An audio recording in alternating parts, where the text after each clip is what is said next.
প্রধান উপদেষ্টার ঘোষিত সময় অনুযায়ী জাতীয় নির্বাচন হবে জানিয়েছেন প্রধান উপদেষ্টা প্রেস সচিব শফিকুল আলম। জানান ৫-৬ দিনের মধ্যে জুলাই সনদও প্রস্তুত করা হবে।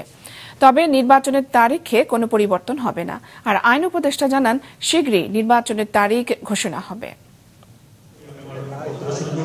দুপুরে সচিবালয়ে Bangladesh secretariat reporters forum BSRF এর সংলাপে প্রধান অতিথি হিসেবে যান প্রধান উপদেষ্টার প্রেস সচিব। জানান নানা কারণে আগামী কয়েকদিন রাজনৈতিক গতি প্রকৃতির জন্য গুরুত্বপূর্ণ সময়। আগামী ৫-৬টা দিন আমরা যেটা রাজনৈতিক বন্দোবস্তর কথা বলি সেটার জন্য খুবই ক্রুশিয়াল একটা টাইম। প্রোক্লেমেশন নিয়ে কাজ হচ্ছে, চার্টার নিয়ে কাজ হচ্ছে। ৫ তারিখ আমাদের প্রথম বর্ষপূর্তি জুলাই গণ অভ্যুত্থানের। তো এই পুরোটাকে সামনে রেখে অনেকগুলো আপনি দেখেছেন যে আজকে খুবই সিরিয়াস মিটিং হচ্ছে জুলাই চার্টারটাকে ফাইনালাইজ করার জন্য। বলেন ডক্টর মোহাম্মদ ইউনূস যে সময় ঘোষণা করেছেন নির্বাচন সে সময়েই অনুষ্ঠিত হবে।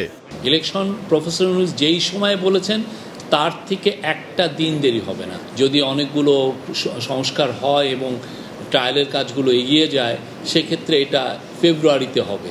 তো আমরা সেই জায়গায় এখনও আছি।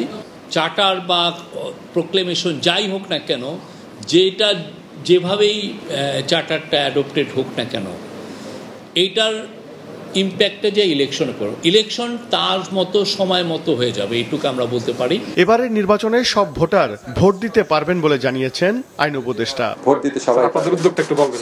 হেন উদ্যোগ নাই সেটা নেওয়া হচ্ছে। হ্যাঁ, এটা আমি ডিটেইল বলতে চাই না।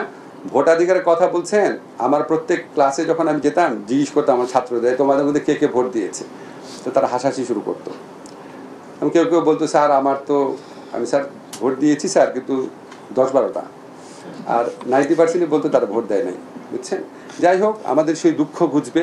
আমরা 18 বছর যাবত কেউ ভোট দিতে পারি না। আমিও তো 18 বছর ভোট দিতে পারি নাই।